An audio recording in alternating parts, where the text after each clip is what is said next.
Sup you beautiful people. Hope you've had a fantastic day. Welcome back to another new episode of What If Naruto Was the Son of Kaguya Otsutsuki.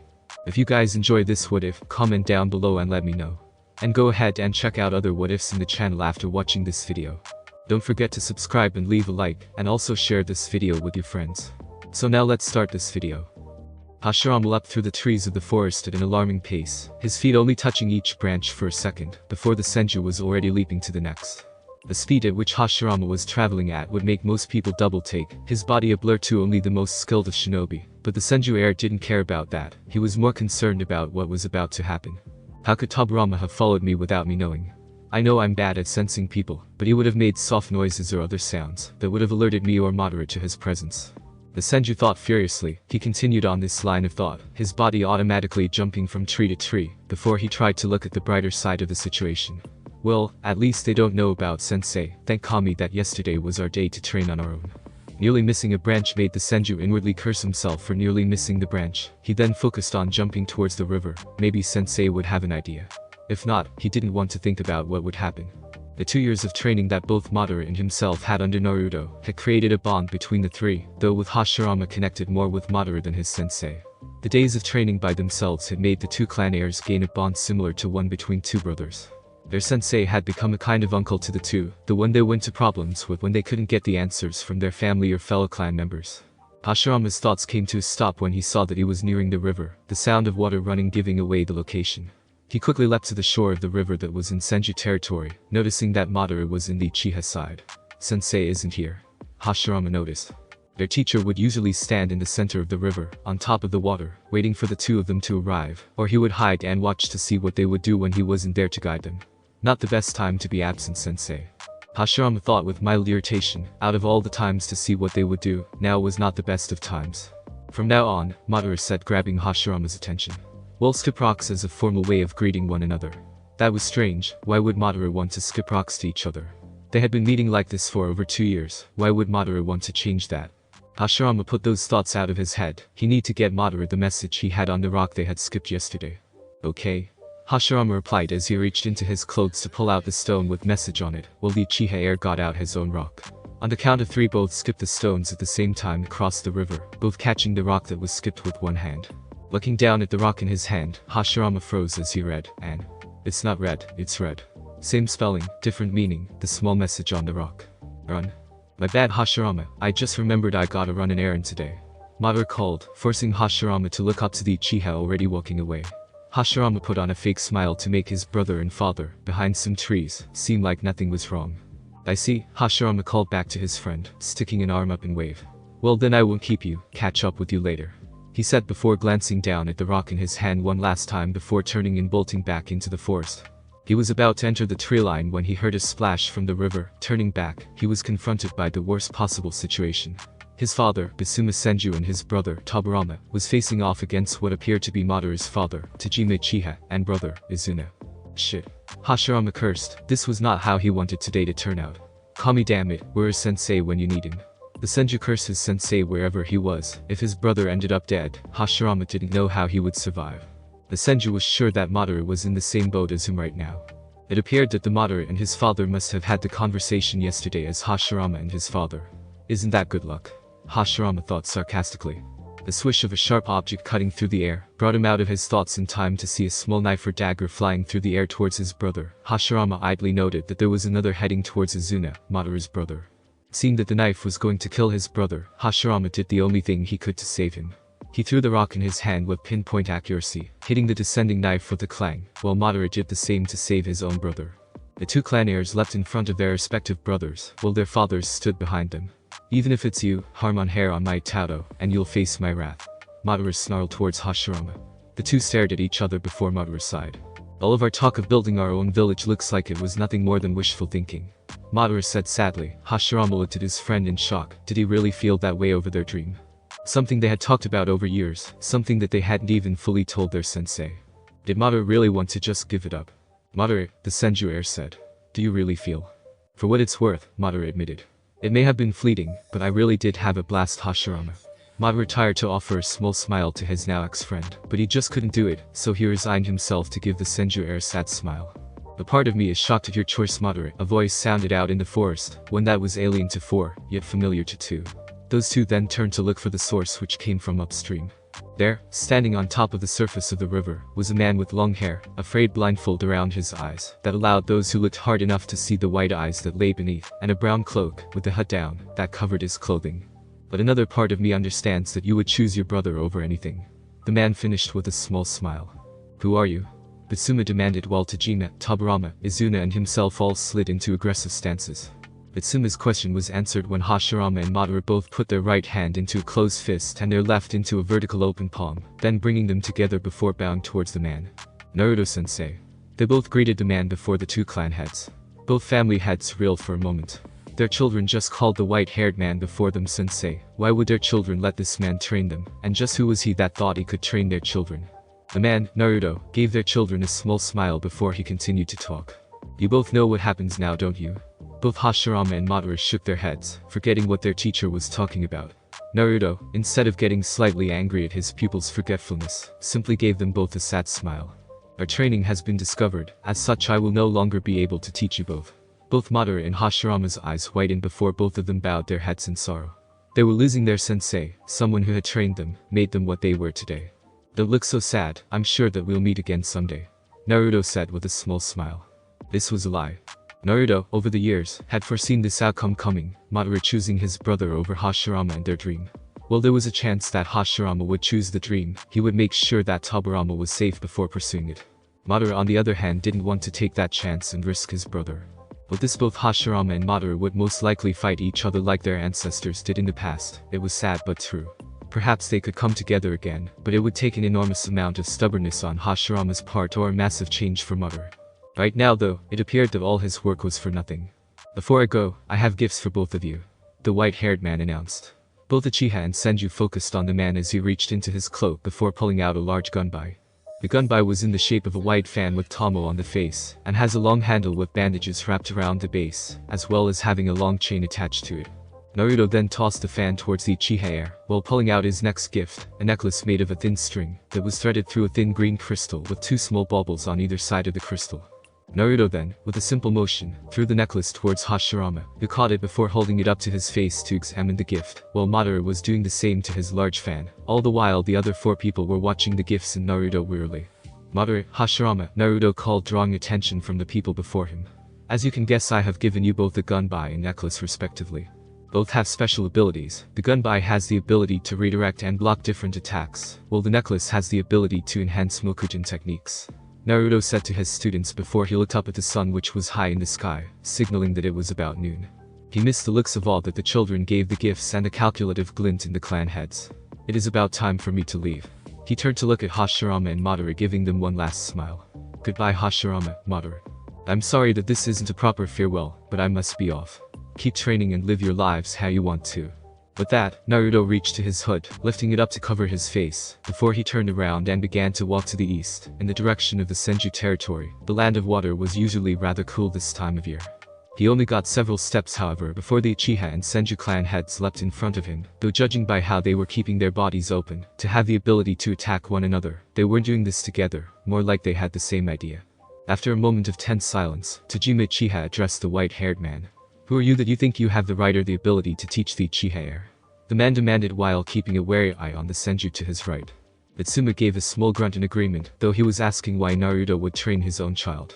Turning towards the clan leaders, Naruto's friendly demeanor vanished, his posture became tensed, and he pressed his aura over the 2 of Hagoromo's descendants in front of him. You are not in a position to ask me anything, Uchiha. Naruto sneered at the Sharingan user.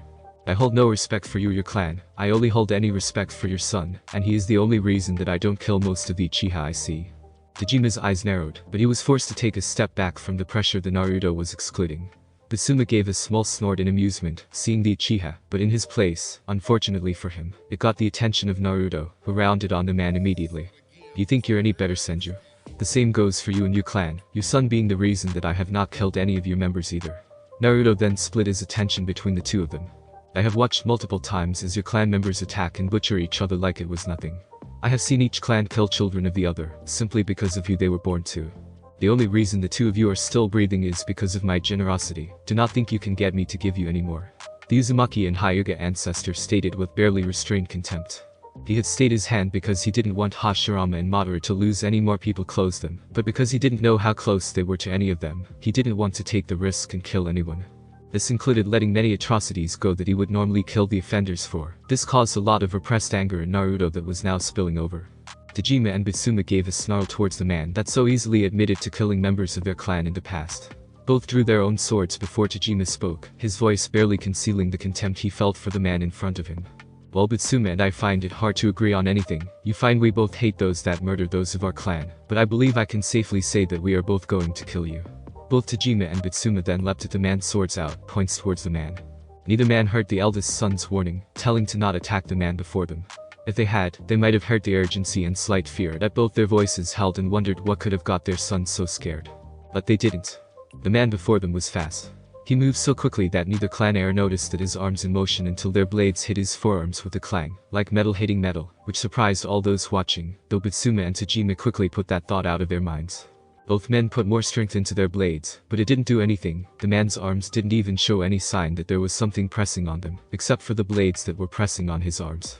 It was then, once they'd stopped moving, that they heard their son's yells. "Don't attack him, Tusan." Madara yelled at his father. "He'll destroy you. Tusan, you're not powerful enough to attack Naruto-sensei. He'll annihilate you." Hashirama screamed. Both Madara and Hashirama had seen the power of their sensei when he defeated the One-Tails, and again over time when he took everything they could through at him. They both knew, without a doubt, that their fathers were nowhere near strong enough to defeat their, now former, sensei. This was proven when Naruto, capitalizing on the distraction Hashirama and Madara had, unintentionally, provided. Pushing his arms forward, Naruto made space between himself and the Uchiha and Senju. Both jumped back with their swords out to defend from an attack by Naruto, but what happened next shocked those who watched. One moment, Naruto was in front of Bitsuma and Dejima. The next, he was behind them. It was a display of speed that shocked even Hashirama and Madara. Their former sensei had never displayed that level of speed when he sparred with them, not even when they went all out. Twin cries of pain made the attention turn to the two clan heads, who were now face down on the ground, with a small circle of blood pooling beneath them. The two children of each clan had each ran to their respective father, checking how injured they were, though the only wound they could find, besides the fact that both men were unconscious, was a clean, precise cut that ran across the chest of both males. A steady stream of blood leaked out of the cut, soaking the clothes the two were wearing. If you get the medical help, they will not die. However, they will not be able to fight like they once did ever again. The voice of Naruto made his presence known. Both Tobirama and Izuna stood up to face their father's attack, but a hand from their elder brothers made them stop. "I am not sorry that I attacked your fathers, Hashirama, Madara. But I am sorry that our last meeting will end like this." There was true regret in Naruto's voice. Madara and Hashirama could sense that much, as well as the fact that he truly didn't care about the wounds that he inflicted on their fathers. "Much of the time I have released my anger on those that cause harm without provocation, but not on your own clan due to you both being my pupils at the time.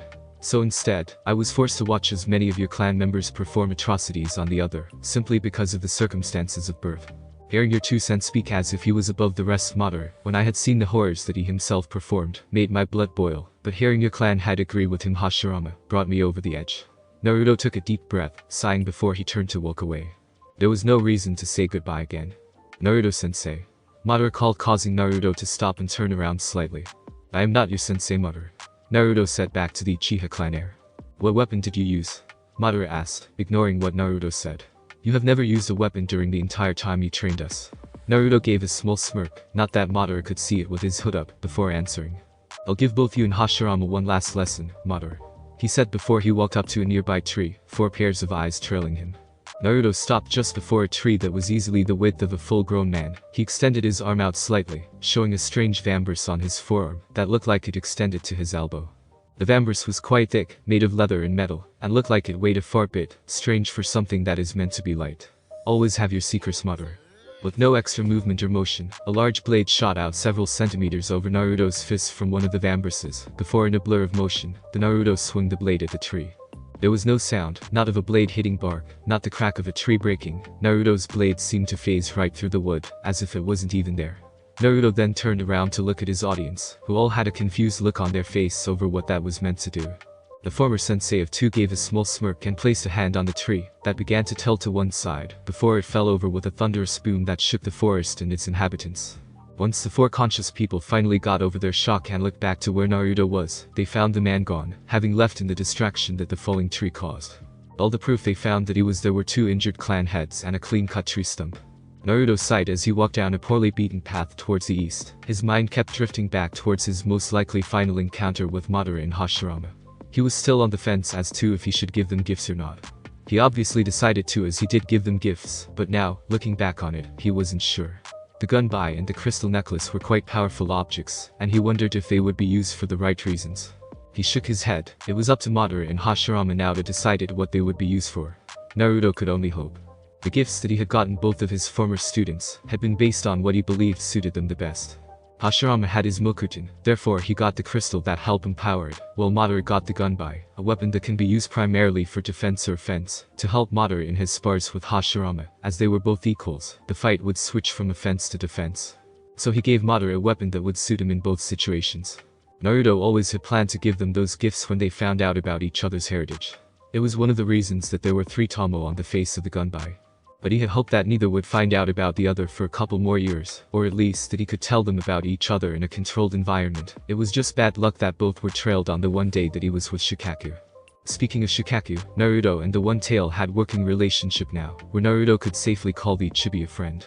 It also helped that he could talk to someone about the things that he couldn't talk to regular people about, like what he thought about how ninjutsu, and how it was a mockery of everything his father ever sacrificed in his life.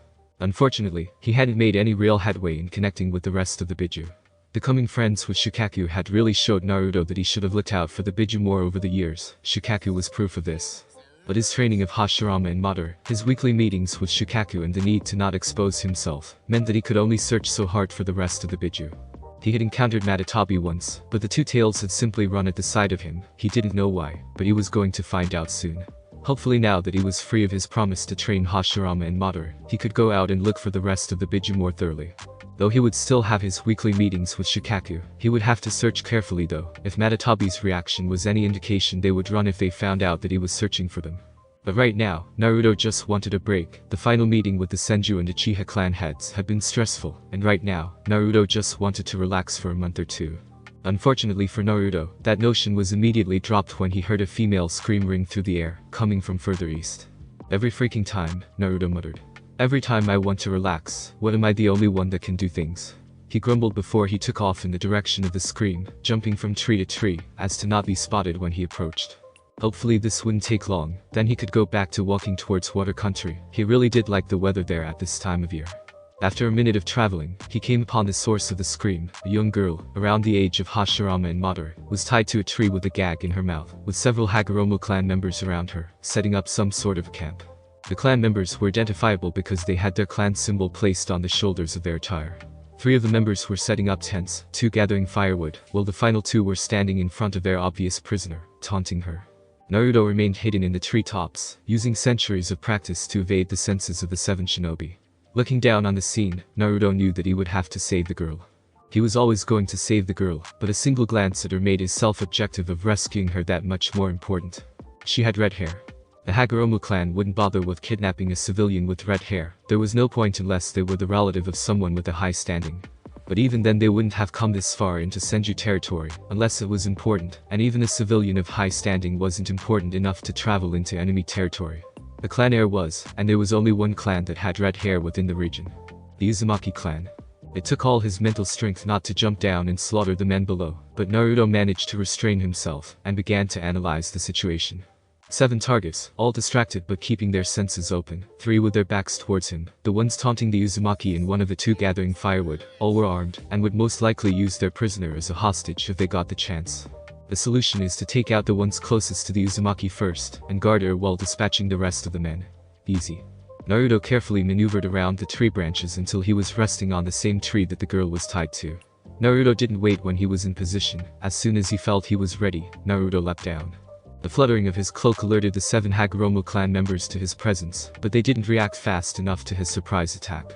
Landing in front of the kidnapped girl, Naruto instinctively sends a small pulse of chakra to his top half of both of his forearms, causing large blades to extend over his fists.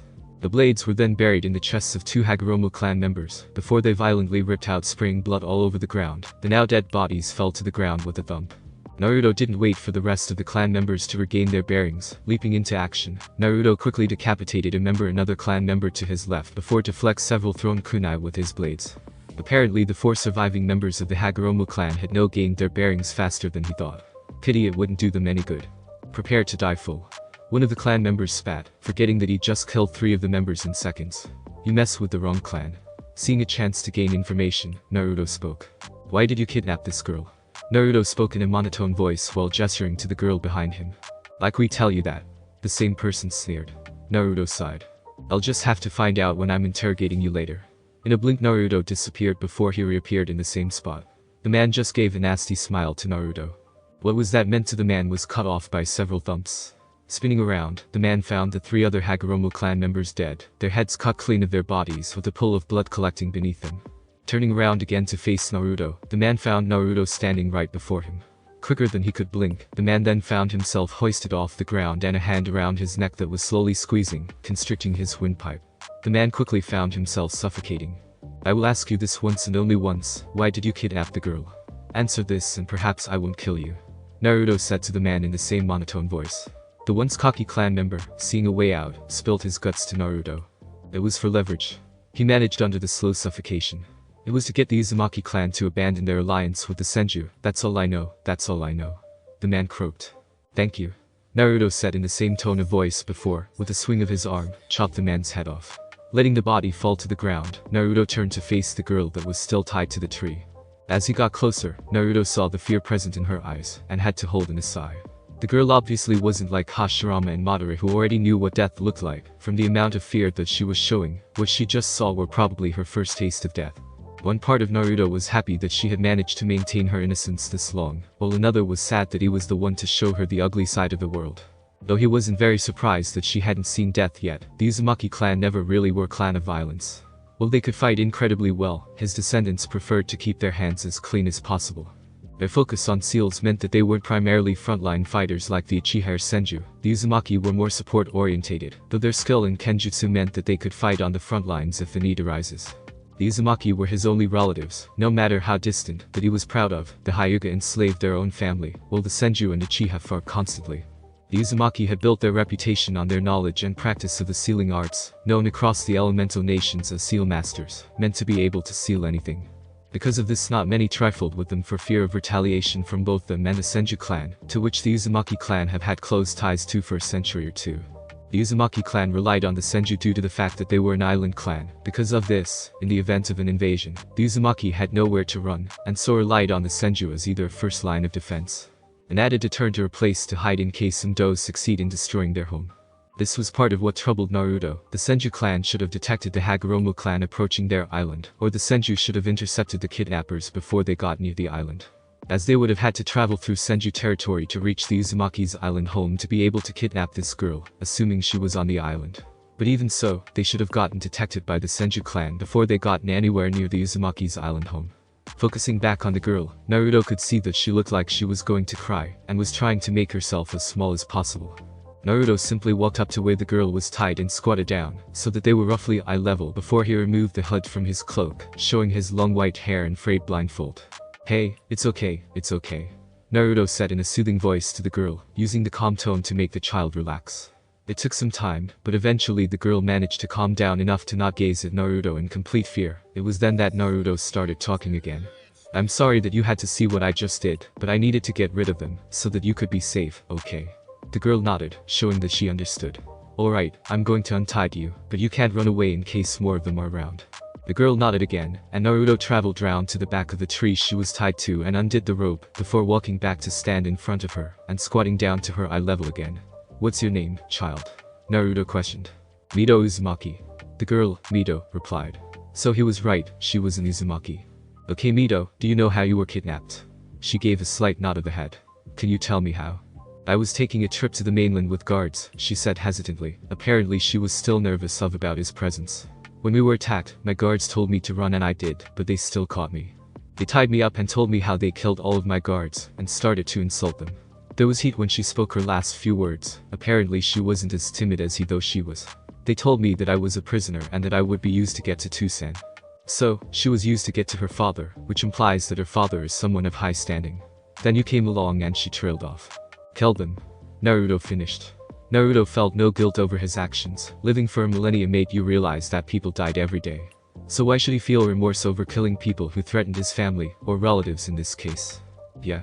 Mito sat back looking a little pale. Naruto could see that she was replaying her memory of him killing the kidnappers. She would most likely have nightmares for a while. Naruto let her stew in her thoughts for a little bit before he straightened up and tapped her on the head. Come on, he said before turning around and started walking towards the east. The girl was startled for a minute before she called out to Naruto. Why should I go with you? Mito asked with apprehension and a bit of fear in her voice. Naruto stopped before turning around and addressing Mito with a raised eyebrow that came over the blindfold. You want to go home, don't you? Mito nodded. Well, come with me, I'm passing by the land of whirlpools, so I may as well drop you there. Before he turned around and continued walking. Mito looked around for a moment before running to catch up with Naruto. The two of them proceeded to travel through the large forest towards the Uzumaki compound in silence, at least until Mito broke it. What's your name? She questioned hesitantly, wringing her hands on her dirty kimono. Naruto, said man replied. There was silence for a moment before Mito broke it again. Where are you going? She questioned again. The land of whirlpools, that's where I'm taking you, isn't it? Naruto said to the red-headed girl. The girl huffed. I mean before you met me. She clarified. I was going to the land of water. Naruto answered. There was no harm in telling the girl where he was going, though when they arrived at the Uzumaki's home island, those plans would most likely change. Was? She asked, asking what he meant by using the word was instead of am. I was going to the land of water, the white-eyed man repeated before adding. But I will most likely visit the land of whirlpools instead. I have plenty of time to do both, he said with a bit of false happiness. Over the years, Naruto has had plenty of time to come to terms with the fact that he will stay young, while those around him would grow old and wither. It still, to this day, wasn't an easy concept to accept, but he had gone on with his life, though he had refrained from having any children over the years, not wanting to see any more of his children die before him. Nor was he willing to cheat on his wife, though he knew that she would want him to be happy. Well, I'd like you to meet Tsusan. That knocked Naruto out of his thoughts. Why would Mito want him to meet her father? Stopping, Naruto turned to look directly at Mito with a questioning gaze, not that she could see it because of the blindfold. Perhaps he should take off the blindfold, all it did was in the way of his vision, and he would just deny any accusations that he was related to the Hyuga. Naruto quickly returned from his thoughts and asked Mito a question. Why do you want me to meet your Tsusan? He said as he brought his hands up to get rid of his blindfold. Well, not just Tsusan, she said observing him as he removed his blindfold, revealing his pure white eyes.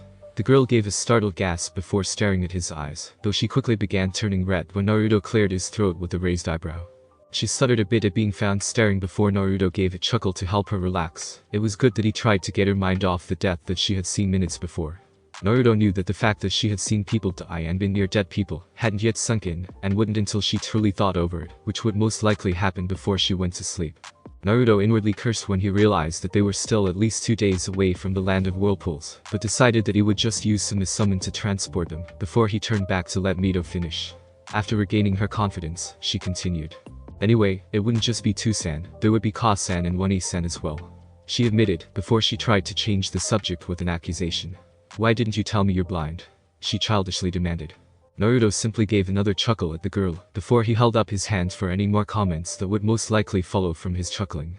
I've decided that I'll use a summon to get us to your home quickly, he said. Unless you'd rather walk.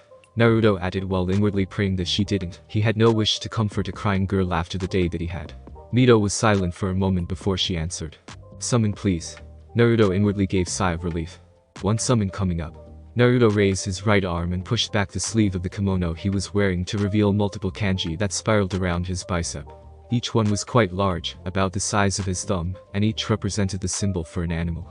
Though Mito wasn't close enough to see them all, she did manage to identify a few: bear, eagle, wasp, panther, kraken and toad to name a few. Naruto bit a finger before he pressed it to the eagle symbol, and released a burst of chakra, which resulted in a large puff of smoke appearing in front of Naruto, though thankfully not squashing Mito. When the smoke cleared, in place was a large eagle, easily several meters tall and a few in length. The eagle let out a screech before it spread out its wings, and gave them an experimental flap. Mito stared open-mouthed at the wingspan of the bird of prey. It was easily 25 meters across. The eagle folded its wings before it searched the area with its sharp gaze, which came to rest on Naruto and subsequently Mito, who was hiding behind the body of Naruto, a bit intimidated by the size and sharpness of the gaze that the mighty bird possessed. Naruto gave a chuckle at the bird before he greeted it. Hello Basama. Naruto greeted. How have you been? The bird stared at Naruto before its gaze lightened. I have been good Naruto-sama. The eagle, Basama, said. Naruto gave a small sigh at the suffix the giant bird placed after his name. I will forever curse your father for getting you to call me that, Naruto said in exasperation. Why did Mintasu have to be so serious about honor? Why couldn't he have been more laid back? The giant eagle merely gave a small snort towards Naruto. It is a sign of respect, Naruto-sama, a sign of respect that all summon animals should give you and your brother for the rest of our existence. The eagle said as if it was chastising a small child. Hey, don't speak down to me as if I'm a child because you know damn well I'm not, Naruto said, a bit irritated at how Basama was speaking to him. Besides, we have company, Naruto announced while stepping to the side to allow Basama to have a good look at Mito, who gave a small squeak at being caught in the intimidating eagle's vision. This is Mito Uzumaki, so be nice, Naruto introduced while sending Basama an underlying message which the eagle caught. She's family, so we protect her and be nice to her. Basama inwardly nodded at the message while trying to keep his own feeling to himself. Eagles, as summons, were not the most social of the large animals, only ever truly trusting family, which to the eagles was only other eagles in Naruto. People that were related to Naruto didn't count. As such, the eagles didn't work the best with new people. This didn't look like it was going to change, as the super-sized birds of prey also refused to have a summoner besides Naruto. The eagles also had too much pride to be at the beck and call of a lowly human, not classifying Naruto as one due to his large power. They had seen how the humans had used their brethren as weapons for conquest, for war, and it sickened them that the rest of the summons would allow themselves to manipulate it to such an extent, to become akin to puppets, dancing to the will of humans. It was because of this that the eagle summons had cut themselves off from the rest of the summons, only maintaining correspondence with a few of the other summon animals. It is nice to meet you, child, the giant eagle grumbled towards the girl.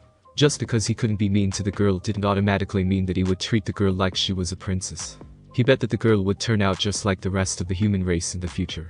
Hi, Mito squeaked, not really knowing what she could say to the eagle that had the power to crush her if it wished. Okay Mito, it's time to fly, Naruto announced before, in a swift motion, picked Mito up and leapt onto the back of Basama, placing Mito in front of him. Okay Basama, let's fly. You got it, the eagle exclaimed before. With a flap of its wings, the eagle leapt into the air and began to soar into the skies. Wait! Mito screamed, but no one heard her. His voice was carried into the wind, as the giant eagle soared through the air at unmatched speeds, towards the land of whirlpools. Kai Uzumaki was an elder man, one that still retained innumerable amounts of power despite his highly advanced age. The man was past his prime, yet still retained much of his youth, despite his 96 years of age. Thanks to the Uzumaki longevity, it was as if he was still 42, but knew that it would soon be time to hand over the clan to his eldest daughter, Kushuma. He didn't believe that she would have any trouble with running the clan. She had been trained since she was a child about the duties that she would be tasked with when she was older, and the now 20-year-old was ready for what was to come, but despite that, he was still worried about her. Kai was standing in front of the massive gates of Kazama, named after the founder of the Uzumaki clan, Kazama Uzumaki. The man had long, white hair, mustache, and a squared-off goatee, and was wearing armor that covered his front and back, along with twin swords strapped to his back. Kai stared down the road that led to the docks that connected the island to the mainland, that was flanked by trees on either side. The Uzumaki clan head was lost in his thoughts, worried about his daughter, not his eldest, but his youngest Mito. He could not help but think that he shouldn't have let her visit the mainland, but his daughter's pleas had made him fold. Despite his gut telling him that letting her go was a mistake, that was no reason to worry. But as soon as he saw his daughter's ship disappear over the horizon, he knew that he had made a mistake. But he couldn't just do things on gut instinct. That would make him impulsive. She hadn't been gone for a day, and she would most likely be gone for 3 or 4. But he couldn't stop worrying about little Mito. She was his daughter. She was still what one would call an innocent, someone who hadn't seen the horrors of the outside world, only hearing about it in stories. But there was plenty of difference between hearing about death and watching as the life is drained from someone's eyes. He hoped that Mito would always have that sort of innocence in her eyes, but knew that it was only a matter of time before she lost it. Kai released a sigh. Perhaps nothing was wrong, maybe it just his old age setting in, and his daughter was having a lovely time on the mainland before she came back, and he had to tell her the bad news. The Uzumaki clan had turned around and prepared to journey back to his office. Turning back to the gates of Kazama, Kai took his time to observe them before he asked the guards at the gate to open them up. He was always amazed by the gates. The gates themselves were roughly 10 or so meters with a width that was double that, connected to guard towers that controlled the gates, which in turn was joined to an incredible large stone wall, about the same height of the gate, that spanned the Uzumaki clan territory on the island. The guard towers and gate were taller than the trees that surrounded the Uzumaki clan compound, allowing the guards to be able to watch the skies. Contrary to popular belief, the Uzumaki did not actually occupy the island completely. There were plenty of civilians that farmed the land, paying a tax to the Uzumaki to guard them. The civilians all lived on coastal towns that littered the western side of the island, though there were a few that were located on the central and eastern sides of the island. They paid the Uzumaki to guard them from rival clans that would seek abuse and enslave them, rather than let them live their lives like the Uzumaki do, and pirates that constantly lurk in the waters of the sea, willing to raid docks and boats to gain what they want. The Uzumaki usually to guard jobs on boats or around coastal towns, but they're the occasional clients from the east or west that request the expertise of a Fuinjutsu master or seal master. It was because of the constant need for jobs within their own country that the Uzumaki had little to no enemies, as they didn't run into or interact with any other clans, with the exception of a few. The gates were said to have been made during the earliest years of the Uzumaki clan's existence, when Kazama Uzumaki first settled on the island. Over the years the gate had been improved upon by numerous Uzumaki, using the use of seals to advance the protection that the walls provided. Strengthening seals, to keep the stone strong, endurance seals, to prevent the stone from fall to the elements, and numerous other seals, including barrier seals. The information on each one was kept as a closely guarded secret by the acting clan head. The wall's barrier seals could be activated at a moment's notice, and in the event of an emergency, have the ability to go into lockdown, preventing anyone from leaving the Uzumaki clan compound. However, most of the barrier seals are left deactivated, as they require a constant charge of chakra to remain active. After the clan head stared at the walls that had protected him as a child, he signaled the guards on wall duty to open the gates. With barely a sound, the gates swung open, showing the quality of the gates in the fact that after so long, they still work as if they were made yesterday. As he was halfway through the gate, a shout from the guards drew his attention. "Kai-sama, there's a large object flying towards the village. What are your orders?" One of the guards, that were stationed in one of the guard posts at the gates, asked, referring to highest-ranking superior in the area. The clan head thought for several moments before addressing a nearby clan member.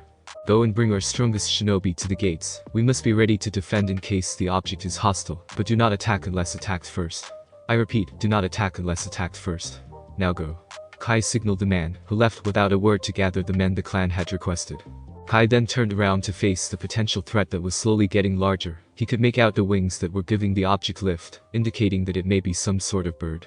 Obviously it wasn't a regular bird. If it was a bird, as the guard tower wouldn't have pointed it out, the possible bird was already far larger than any other bird should be at the distance that it was from the Uzumaki compound, and was already getting larger. The clan had felt the chakra signatures of the shinobi he asked for assembling behind him. Kai could only hope that they would be enough to ward off the incoming object, should it prove to be hostile. Within a minute later and Kai could finally make out the object. It was an eagle, an incredible large one, most likely a summoned creature. The eagle had a black coat of feathers that adorned its body with a set of pure white feathers that covered its head, and a vicious set of claws. Kai also managed to spot two figures that appeared to be riding the eagle. One was small, suggesting that it was a child, while the other was larger, suggesting an adult, though most likely the parent of the child. As the summon came closer, it began to slow down, signaling that it was going to land. Kai gave his men the order to make space to allow the giant bird land inside the compound, even though it was dangerous to let a possible enemy land in the compound. The bird nor its riders had showed any hostile actions. "See kid, you made it, so stop complaining about the ride." A distinctly male voice sounded. From the voice it sounded like a young man, though Kai couldn't be sure as the view of the passengers was blocked by the massive eagle that was staring at the numerous Uzumaki clan members. The beast was obviously uncomfortable with being here. "Are you kidding me?" another voice said, though this one sounded incredibly younger than their companion, and was definitely a girl's voice. Kai thought the voice resembled Mito's incredibly. "Do you have any idea of how fast we were going? I almost fell off twice." "Stop complaining, Mito," the first voice reprimanded. Hearing the name of the second voice snapped Kai into action. He began to approach the eagle, wanting to see someone who he was sure was his daughter. He didn't get far before the eagle reacted. Seeing someone approach its rider, the summon snapped to Kai, causing all the Uzumaki members to tense and begin to advance on the bird, wanting to save their leader, as well as take down a possible threat to their clan. The eagle gave a screech, rearing back and flapping its wings, stopping the advancing shinobi, and causing some minor damage to some shinobi. It didn't use chakra to stick to the ground fast enough. The eagle continued to flap its wings until its male rider called out, causing the large summon to stop. "Asama," the male voice commanded. "Stop." They didn't do anything. The large bird of prey grumbled, causing many of the shinobi to go on guard again before it spoke, surprising many of them. "As you wish, Naruto-sama." The eagle, the Sama, said, though everyone could see that eagle didn't feel sorry at all. The eagle simply stared at the surrounding ninja while its riders disembarked from its back. The man, Naruto, came down first. His appearance was quite strange, long, white hair and pure white A. Kai froze and all thought stopped. It couldn't be. He wasn't meant to be real. He couldn't be real. Kai's father had told him of the man that was now before him. How he had power to rival the gods, the ability to take over the world if he so chose.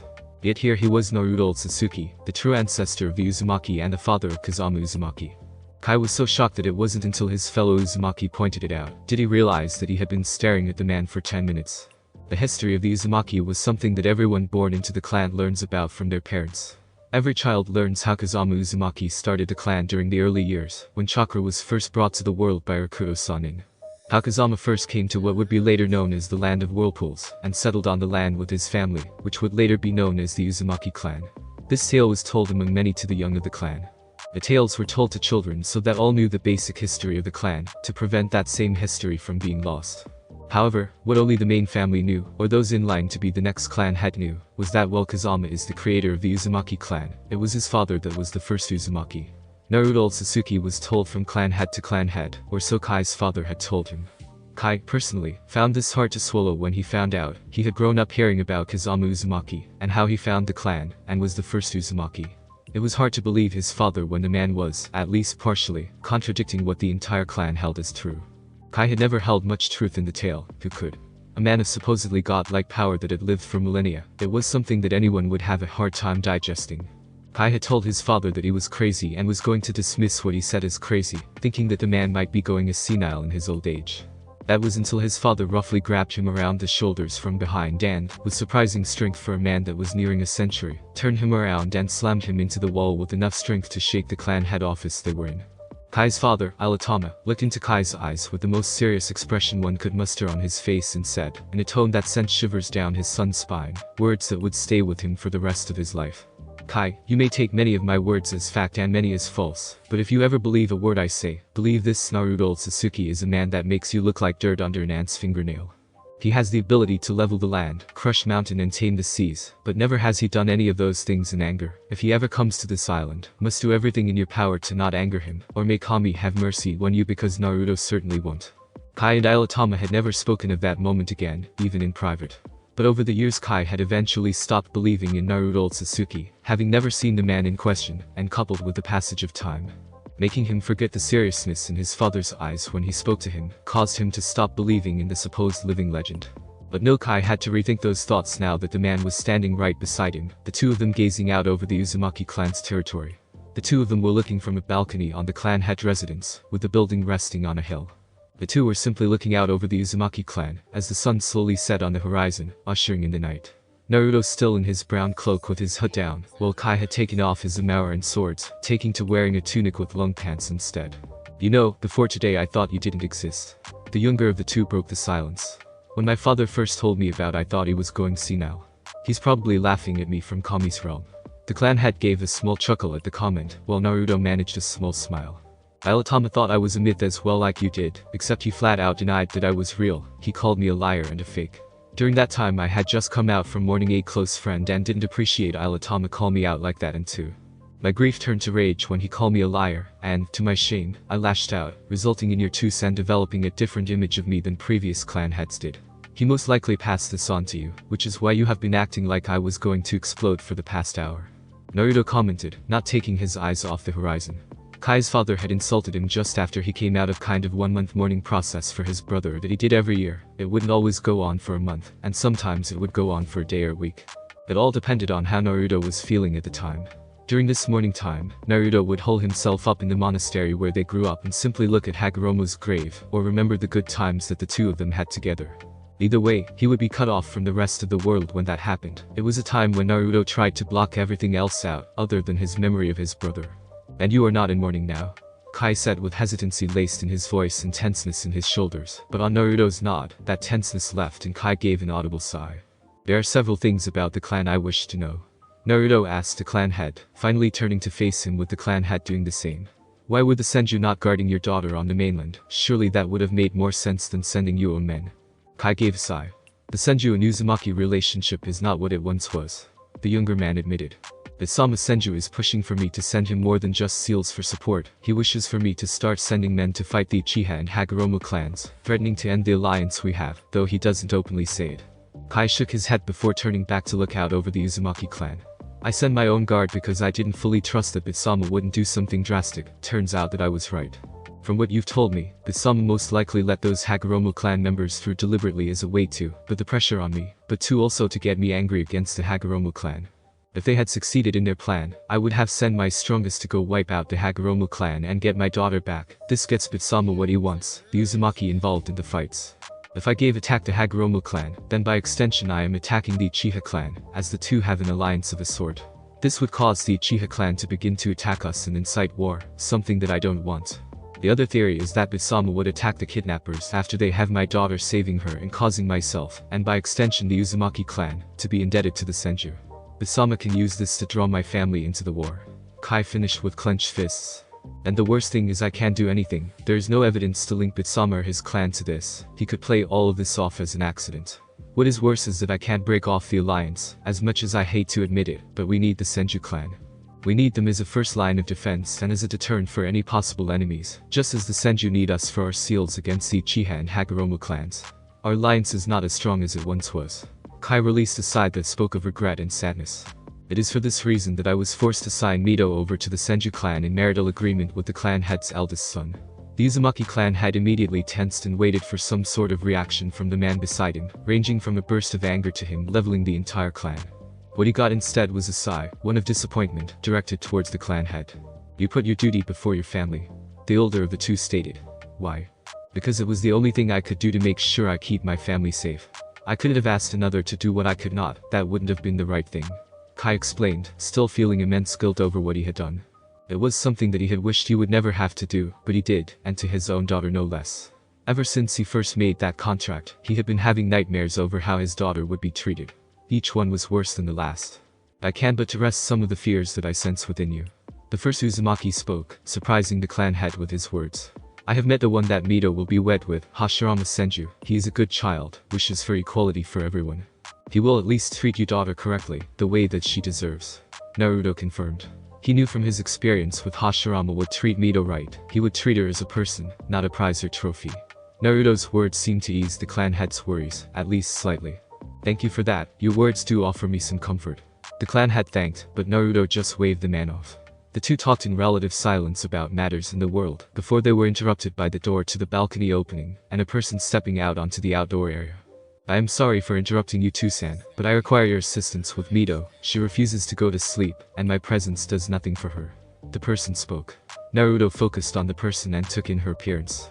Long red hair that went down to her mid-back, violet eyes and wearing a black kimono with black pants to go with it. Those articles of clothing did nothing to hide the fighting experience she had from Naruto's eyes, however. The woman moved with slow calculated steps that showed deeply ingrained fighting experience. If Naruto had to guess, he would say that she would have lean yet firm muscles underneath her loose clothing. It is alright Kashuma, I'll deal with Mito. Kai spoke to the woman, his daughter, before turning around to address his guest. I am sorry to cut or stop our conversation Naruto-sama. Kashuma's eyes widened at her father, addressing someone as Sama before instincts from lessons past made her school her features. Naruto simply rolled his eyes at Kai. The man thought that he was being respectful when in reality, all he was doing was annoying him. Perhaps we could continue it tomorrow? Kai asked. Naruto gave the man a small smile. Of course Kai, we will continue it tomorrow morning. Naruto said before he turned to the only woman in the immediate vicinity. Kashuma, Naruto addressed the person causing her to turn to face him. You are the next clan head, correct? The woman gave a nod, and Naruto gave her a small smile in return. Good, in that case there are some things that I should give you. Kai raised an eyebrow at this, as did Kashuma. What did he have to give him? Naruto simply gave a small smile before he lifted his left arm out off his cloak, and pushed back the sleeve of the kimono he was wearing underneath the cloak, to reveal a vambrace around his forearm, and what appeared to be the miniaturized arrays for storage scrolls drawn onto the skin around the bicep. From what the Uzumaki could see, there were several of them all around his bicep. Each storage array was shrunk until all that was there was the kanji for store. Amazing. Kai murmured as he looked at the small ceiling arrays on Naruto's body, none of them overlapping. Kai managed to refrain himself from touching the arrays, but not by much. The arrays were perfect, not a line-out place. It was amazing. Kashuma simply stared in awe. Body seals were much more complicated than regular seals, because of the small amount of chakra that all things exert to some extent. Most of the time, however, this isn't a problem, as the amount of chakra being released is either too small to interfere or the wrong chakra required. Sealing arrays placed on the body required to have additional parts added onto the finished seal, to adapt it to the human body, so that the chakra that is constantly exerted doesn't interfere with the sealing. There are Uzumaki who can do this, but they are all in their 50s or 60s, not in their 20s like the man before them, or so Kashuma thought. As with the body seals, miniaturized seals were also made in the Uzumaki clan, but again this was done by the best of the best, people who are usually in their 50s and 60s. To miniaturize a seal, one had to able to write seals with incredible precision. This was because for the arrays to be miniature, the seals that made up the array had to be small as the name suggests. The skill that it takes to be able to write seals at the size required was enormous.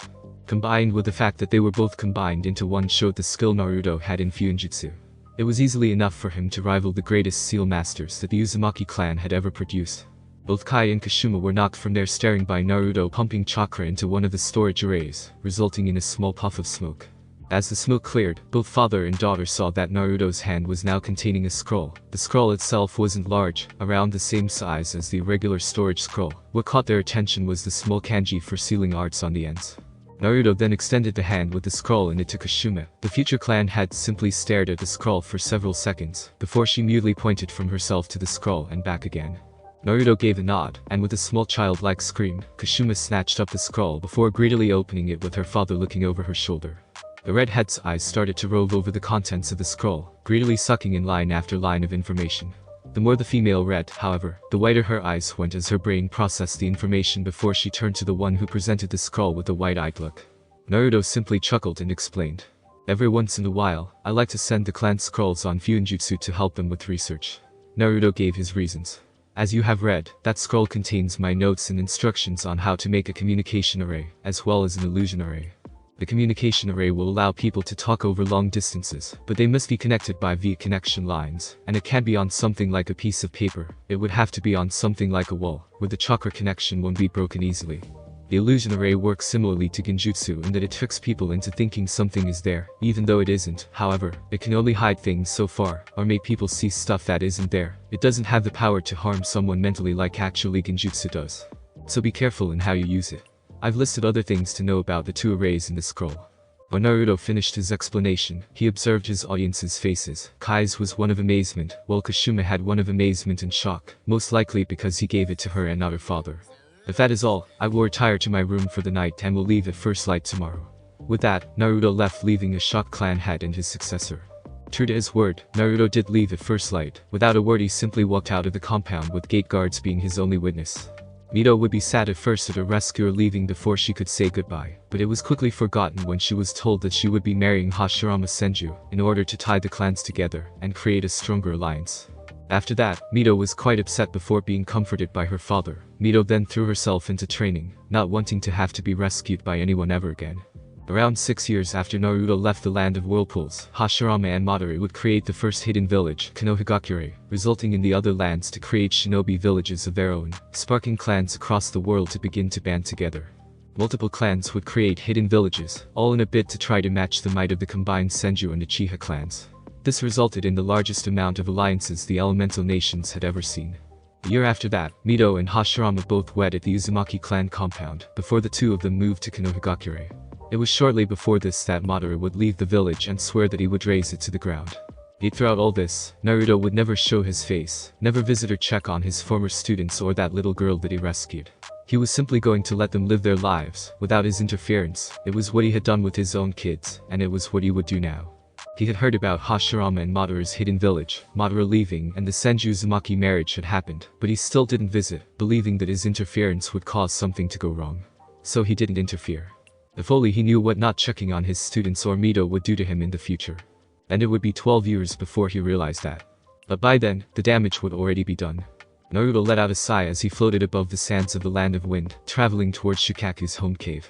The world's oldest man was in quite a sad mood, having just come out of his mourning period for Hagoromo. He spent a month blocked off to the world, while Shukaku did the same. He was sure the other Biju did as well. Sometimes, Naruto honestly envied his brother, being dead while he was forced to wander the earth for an eternity. Naruto refused suicide as a way to end his problems. It was a coward's way out, and he knew that he would never be able to face Hagoromo or his mother if he did. Suicide was for the shameful, and he wasn't shameful in the least. Yet, that didn't stop how much he wished he could visit Hagoromo and his wife. He missed his sons. He wanted to be able to be with his mother, to be able to talk to her before the Jubi happened. Naruto simply gave a heavier sigh and banished the impossible dream from his head. It would do him no good to think about it, especially when he was meeting Shukaku. The last Ōtsutsuki sometimes wondered how the one tail would have survived if he didn't spend some time with the large Tanuki. It was only after the first few years did he realize how lonely the sand raccoon must have been when he realized that it had stopped attacking villages after he began to talk to it. Focusing back on the path he was taking, Naruto traveled over the final sand dune to reach Shikaku's home. The man expected to see a giant hole, and that was the Chibi's home, with maybe the Biju's head out to greet him. Instead he was greeted by the disturbed sand of a collapsed hole. Naruto was immediately on guard. Shikaku had never moved his home in the entire time that Naruto had begun to visit the Biju, and if he did, Naruto was certain that the Tanuki would have informed him first. The cave couldn't have collapsed on Shikaku, as the Biju could simply will the sand to do as it wished, so Shikaku couldn't have moved because the cave collapsed. The only other option was that Shikaku was taken, and that left a bad taste in Naruto's mouth. Anyone that could take a Biju was bad news, even if Shikaku was the weakest. Naruto started to mentally calculate what to do in the situation he found himself in. The person that took Shikaku would have to be shinobi. They were the only ones that would be able to be powerful enough to be able to take down a Biju.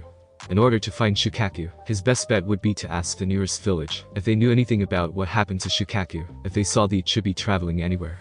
With his plan sorted for the moment, Naruto took off towards the east, towards the nearest town. It only took Naruto an hour to reach the closest town, stopping just outside the borders before walking the rest of the way as to not attract attention of the citizens of the town. Walking into the village, Naruto observed the place, taking in the many mud-sand buildings and quite lively populace. It was quite strange to see these people living so close to Shikaku, so joyful. He had visited this place once before, and the people here were scared, constantly looking towards the west where Shikaku's home was located. Walking towards the nearest person, an old man leaning on a building, Naruto asked the man a question. "Excuse me, can you tell me why everyone here is so joyful? The last time I was here, it was completely different." The old man gave a chuckle before he turned to Naruto, but gets startled a bit by his hair and eyes. The man managed to compose himself a bit before answering. "You must have been living under a rock for the past month, young man," the elderly man commented, and Naruto had to hold back a small smirk at the man's words. He was closer than he thought. The old man continued. "The Chibi is gone," he explained joyfully. "Gone?" Naruto exclaimed, surprised. "How could the Chibi be gone? Didn't you hear? Hashirama Senju gathered up the Biju and gave them to the hidden villages, all of them except the Kyubi." The man exclaimed happily, ignorant of the Naruto's inner rage growing. "All of those demons, gone. Happy days." "Yeah," Naruto murmured darkly. "Happy days." With that he turned around and began to leave the village, hands clenched into fists. As Naruto walked, his thoughts were only concerned with one thing. Hashirama broke a rule. Now, I'll break him. With that, Naruto set out on his new goal. Before he could find Hashirama, however, he needed to find Kurama and make sure that the Biju was okay. He could only pray that he wasn't too late. Hashirama Senju observed his once friend from the other side of their battlefield, on the northern border of Fire Country. What was once a lush forest of trees was now turned into a barren wasteland stretching for miles in diameter, the result of the power the two shinobi had clashing again and again. Several hundred meters away was a large valley that was carved out from one of Hashirama's attacks, Chohokubutsu, turning what was once simply a river into a waterfall. Madara hadn't changed much in the years since his departure from Konohagakure, the Uchiha looking mostly the same with the exception of his much darker attitude. Madara wore a black high-collared, long-sleeved mantle, along with a white belt with armor plating on his chest, back, shoulders and thighs, while wielding the gunbite that Naruto-sensei had given him and Akama, both held in either hand. The spiky-haired man had kept his Sharingan active during the entire confrontation so far, to keep a small advantage over Hashirama, but that meant little when the entire battle so far had been long-range ninjutsu. Hashirama was carrying the scroll of seals attached to the small of his back, an armor that covered similar places to Madara's own, that was placed over a simple black suit. A sword was in its sheath as his waist. Like Madara, Hashirama had not changed much since the two had parted years ago. The Shodai Hokage and the outcast Uchiha had been fighting for hours, Madara using chakra to power his Sharingan in order to control the Kyubi, and Hashirama used his Mokujin Jutsu to combat the Nine Tails chakra. Their battles had traveled across the land of fire, from the eastern seaboard to the northern border, where they were now. Currently, Hashirama had managed to pin the Kyubi beneath several tentacles of wood that held the beast to the ground, with only its head being free. Fortunately for Kurama, Madara, seeing that his puppet would now be useless pinned, realized his control of it. Unfortunately, the large amount of wood chakra was suppressing its own, making it impossible to use any chakra-related attacks. It didn't stop him from struggling against the wood that was wrapped around him, or snarling at the one that had controlled it, as well as the one that was restraining it. The wood chakra wasn't strong enough or potent enough to make the nine-tailed Biju lose consciousness like it would to his less powerful brethren, though the Kyubi loathed calling them that. They were too weak to be related to someone as strong as it. "Why, Madara?" Hashirama called out to his former friend. "Why would you do this? Why destroy Konoha? Why not make them see you in a different light? Become the Nidaime instead of becoming Hokage means so much too. The Senju pleaded with the man on the opposite side of the battlefield, hoping to stop his pseudo-brother to stop this before anything else happened. Madara simply shook his head as if he was disappointed in Hashirama. It would be no use, Senju. The Uchiha will always be in the shadow of your clan, repressed and shunned. Me becoming Hokage will not change this, it won't even come close. Unless the Uchiha become equal to the Senju, but my clan won't listen. Konoha was, and is, a failed experiment. The only thing to do with it now is to cleanse it, along with the copies, to ensure that this mistake never happens again. The Uchiha replied in a monotone voice. Konoha is not a failed experiment, Madara. Hashirama defended his home with vigor. It is what the world should hope to be, a beacon of light and understanding. Why would you want to destroy that? Hashirama asked his once friend and ally. I have been enlightened, Hashirama. Madara revealed. The tablet of the Naka shrine has shown me that Konoha will not be able to spread the peace that we both want. The history of humanity has always been embroiled in war, hatred and misery. Konoha can only last so long before it too is swept away and consumed by the hatred that floods this world. The tablet showed me what was needed in order to survive. It showed me the only moments of true peace that the elemental nations ever experienced, and I intend to recreate that peace, Hashirama. Why don't you join me? Together, Hashirama, we will be able to stop the fighting, the war. No child will ever have to see the battlefield, neither will adults. The world will be completely at peace. Madara tried to show Hashirama that his dream was still the same, simply in a different form, and showed that Konoha was doomed. But Hashirama didn't see it Madara's way. And you think that to obtain your kind of peace that you need to wipe out hundreds of people that have done nothing wrong, other than come together in a way that isn't to your liking. Hashirama raised his voice with his anger at what Madara was saying, how he was so costly throwing away everything that they had worked for, that he had worked for. Hashirama was not about to waste years of blood, sweat and tears, so Madara could get what he wanted. He wasn't going to let his loved ones and all those counting on him die. I will never join you, Madara, not until you realize what you're doing and come home. Madara gave a dark sort of chuckle. Do you think that Konoha is my home, that the Uchiha clan is my home? Madara questioned. They cast me out, Hashirama, exiled. The Uchiha clan will never be my home. Konoha will never be my home. These are facts, Hashirama, and you would do well to remember them. Madara was about to rush his opponent when something peculiar happened. The Kyuubi stopped thrashing. It stilled and raised its head as high as it could, looking towards the west, in the direction of the land of wind where Sunagakur was in its final stages. Both opponents stopped solely focusing on each other, and gave a small amount of attention to the Nine Tails. Whatever could gain its attention and get it to stop thrashing like it was, could be a problem for either one of them. Both humans watched as the Biju's eyes widened for a split second before it dissolved into laughter, not the kind of funny laughter, but the dark kind where those on the receiving end knew that something bad was coming. Hashirama and Madara were immediately on guard and gave more attention to the Kyuubi. Finally, after several minutes of dark laughter, Madara grew tired. Kyuubi. The Uchiha snapped. What are you laughing at? Immediately, the Nine Tails stopped laughing and began to snarl at the Uchiha. Apparently its laughter hadn't made it forget just who it was around. The Kyuubi eventually stopped growling, and a sinister smile broke across its fox-like features, one that told the two men before it that the demon knew something that they didn't. You do not command me anymore, Uchiha, so I'd watch my tongue if I were you. I don't know what either of you did, the beast said with the grin still on his features, as it addressed the founders of Konoha. But one of you seriously pissed off the wrong person, and I feel slightly sorry for you, but I will enjoy watching as he exterminates you both like the rates you are. What are you talking about, Biju? Madara demanded, his eyes flashing dangerously at the attitude of the Kyuubi. The Biju didn't answer Madara's demand though, but instead continued to show Hashirama and Madara just how far his simile could stretch. Madara was about to ask again with an added threat of being enslaved again before an eerily familiar voice spoke from on top of the wooden tentacles that held the Kyuubi. The voice was cold as ice, yet the anger that was almost palpable within it almost made both ninja flinch. One rule, I gave you both one. Rule. Both Madara and Hashirama's heads shoot upwards to look at the new arrival, only for both of them to reel back in shock as the person that it came from.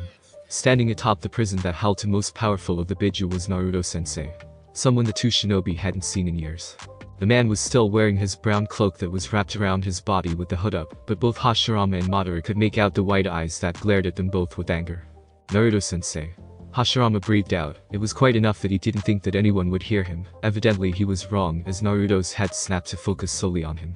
The reaction he got from the man wasn't one that he was expecting. Never address me as Naruto-sensei again, Hashirama. Naruto snarled out. You lost the right to call me that the moment you broke one of my rules. He hissed. Hashirama was taken aback by the venom in his teacher's voice, as well as the accusation that he broke one of his sensei's rules. What rule could he have possibly broken? Sensei, I have broken no rule, why would you say that? Hashirama said, hurt by his sensei's accusation. There was nothing he had done wrong. You think you haven't done anything wrong, Hashirama? Naruto narrowed his eyes at the senju. What do you call the enslavement of other beings, Hashirama? Wasn't that one of the first rules that I gave you? Naruto screamed. You captured and enslaved the Biju, Hashirama. You turned what I gave you into something that enslaves others.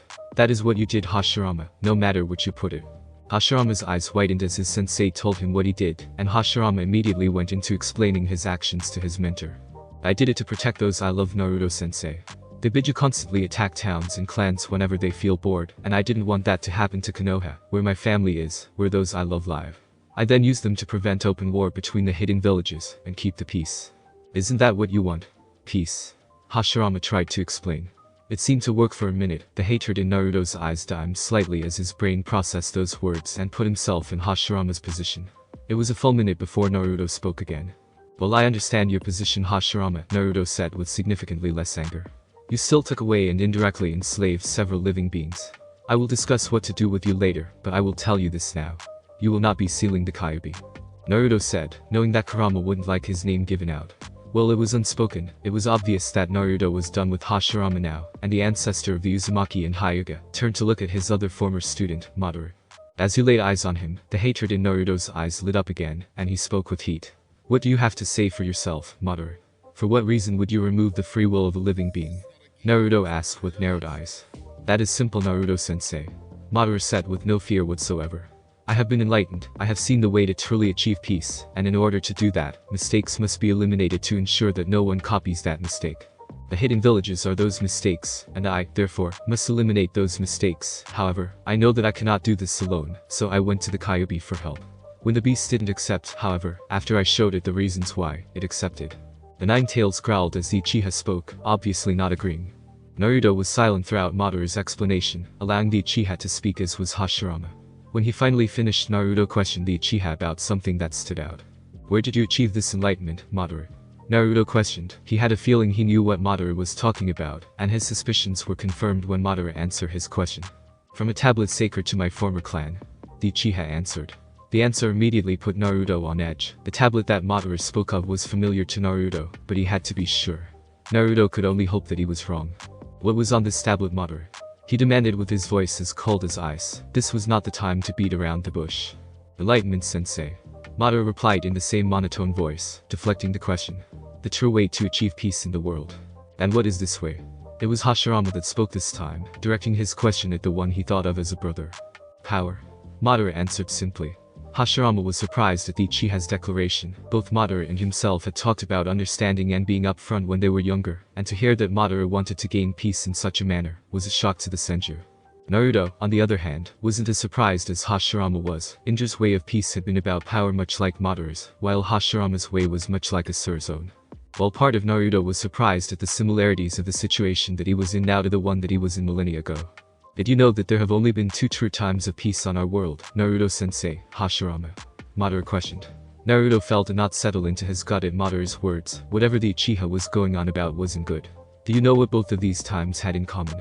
Madara questioned again before he continued, answering his own question. They both had a single power that was supreme over all. Rikuo Sanin and the Usagi no Megami, the Sage of 6 Paths and the Rabbit Goddess. 2 powers that passively ruled over the world, inciting peace across the land whether through fear or worship, both were viewed as gods. I intend to do the same, become someone with unequal power to unite the lands and bring people together, but first I must wipe the slate clean, so to speak, remove the stains from the earth before reimagining it. This is why I must destroy the hidden villages starting with Konoha. They are incorrect, and therefore must be removed. When Madara finished, Hashirama was in shock, his mouth wide open, trying to figure out how someone that he considered a friend could change so much, to think that violence, on such a scale, was the answer to peace. Naruto, on the other hand, was feeling barely restrained rage at Madara, at how the Uchiha had interpreted the image of his mother and brother. Naruto now knew without an inch of doubt what tablet Madara was talking about. The tablet was originally a gift for Indra, detailing about the history of the world before Hagoromo introduced chakra, including his mother's infinite Tsukuyomi. As well as details about the battle against the Shinju from Hagoromo's point of view, though it didn't have much information on what he did, because Hagoromo was focused on sealing the Jubi. However, Indra added information to the tablet about the Mingekyo Sharingan, including how to activate it, use it and the abilities it possessed, as well as how it had the ability to control Kurama. Something that Indra found out when he tried to use the nine-tailed demon fox against Asur in one of their battles, though Asur managed to break Indra's concentration enough for the Kyuubi to break free. Naruto theorized that the reason the Sharingan possessed this ability was because of the link that both the Biju and the Sharingan had with the Jubi's eye. The Sharingan was part of that eye while Kurama was part of the Jubi's chakra, so the Sharingan had some sort of power of the Kyuubi, because it possessed that largest amount of the Shinju's chakra, meaning that it would have the largest reaction and be more susceptible to the Sharingan. While Shukaku might be able to throw off the ability the Sharingan has over the Biju. Though this was simply a theory and Naruto had no proof that it actually worked. So Hashirama, Naruto-sensei, Madara said, bring Naruto out of his thoughts. You both can either join me in my goal or be destroyed by my might. The choice is yours. Madara gave the both an ultimatum. A choice of either him or them. Madara, Hashirama said. Years ago you chose family over our dream with reluctance and resignation. Now I must return the favor. You threatened my family, Madara, my loved ones. For that, I will never forgive you. Hashirama spoke with steel and anger in his voice, though there was a touch of sadness as well. Madara didn't show any sign that he even turned to Hashirama, instead he focused on Naruto, who was still standing on top of the makeshift prison that trapped the Nine Tails. Madara, Naruto began, his eyes drilled into Madara's own, the shadows from his hood, giving him a chilling effect. Never in my lifetime have I seen someone who has fallen so far from grace than you. Naruto's eyes and tone gained a disappointed edge, like Madara had failed some sort of test that he couldn't see, before that vanished, and the ice crept back into Naruto's gaze and voice. For so blatantly breaking one of my rules and then having the arrogance to twist the images of others to suit your needs, I will kill you. The last part was said with venom and heat as Naruto unloaded pure killing intent into the air, though not enough to kill, as he was going to do that himself for someone who would so blatantly insult his memory of Hagoromo. A spark of worry flashed through Madara's gaze before it was quickly covered up by a small smirk. Sensei, you must be getting on in your old age to not realize that both myself and Hashirama have far surpassed your own level. Added to the fact that you are getting old means that you stand no chance against either myself or Hashirama. At Madara's words, Naruto tilted his head slightly, so that his eyes were covered by the rim of his hood, though Madara and Hashirama took it as the confirmation of Madara's words. He's right, Naruto-sensei, Hashirama said, speaking to Naruto. You retreat and I'll finish off. Madara. Hashirama was cut off by the Kyuubi laughing, not dark laughter like before. No, there was something the nine-tailed demon fox found incredibly funny. What are you laughing at now, fox? Madara said with slight anger. The Kyuubi was simply laughing like it didn't have a care in the world, like it had heard the funniest thing in the world. Madara found it quite insulting that the demon thought that it could laugh at a time like this. Like with before, at the sound of Madara's voice commanding it to do something, the Kyuubi stopped laughing and started to snarl in Madara's direction. If I wasn't restrained I'd tear you limb from limb, you stupid flesh bag, while injecting you with my own chakra, and watch as your flesh peeled itself from your bones. The demon growled before it gave Madara another dark grin. You say that you know of the Sage of Six Paths, correct, human? Amusement was clearly readable in the Nine-Tailed voice. So tell me then, did you know that he had a brother? The Kyuubi said, praying that Naruto would let him tell these stupid humans, so that he could see their faces, especially Madara's. He wanted to see the shock and hopelessness on the Uchiha's face. When no reprimand came, the Kyuubi howled with delight on the inside. This was going to be more fun than it had in centuries. At the Nine-Tailed words, Hashirama became open-mouthed. He didn't know that Rakuto Sanin, someone who was a god in every sense of the word, had a brother. It was mind-blowing, and though he thought the Kyuubi was lying at first, he knew that it was the truth when Madara confirmed it with his response. So? I already knew that. Was that supposed to shock me somehow? The Uchiha said in a monotone voice, though he raised his eyebrow an inch in question at the Kyuubi's words, wondering if that was meant to throw him off somehow. But as soon as he saw the demon's grin spread that little bit wider, Madara knew that he said exactly what it wanted him to say. No, the demon said, still grinning. The fact that he's still alive is. The words rocked both Madara and Hashirama to the core. The brother of the Sage of Six Paths is still alive. Words could not describe how either of them were feeling. It was akin to shock, surprise, amazement and disbelief all at the same time. But neither got a chance to fully soak that in as the ninth Biju spoke again. But you both want to know the best part? Inquired the fox with that same cat-like grin on his face, which was in a way teasing both Hashirama and Madara. He is standing above me. Two sets of eye widened as the fox finished speaking and shot to the only person it could be. Naruto. There was silence across the barren land as both Hashirama and Madara tried to soak in what they had just heard, that their sensei, one that they had been around for 2 years, was one of the founders of the modern ninja world. Both were in shock with neither really knowing what to do in this situation. Though as it turned out, they didn't have to as Naruto made that choice for them, pulling his hood back, revealing his long white hair and pure white eyes, with the new addition of a pair of horns that sprouted from his forehead. You wanted the power of a god, Madara, Naruto spoke to the Uchiha. Well then witness the power of a god. With that, Naruto leapt off of the wooden tentacles and onto Madara with a fist raised for a punch. Madara's eyes widened as he remembered what his former teacher could do with a single punch, and he leapt away from the impact area, but was not fast enough. A shockwave that resulted from Naruto's fist hitting the ground knocked the Uchiha away 100 or so meters from Naruto.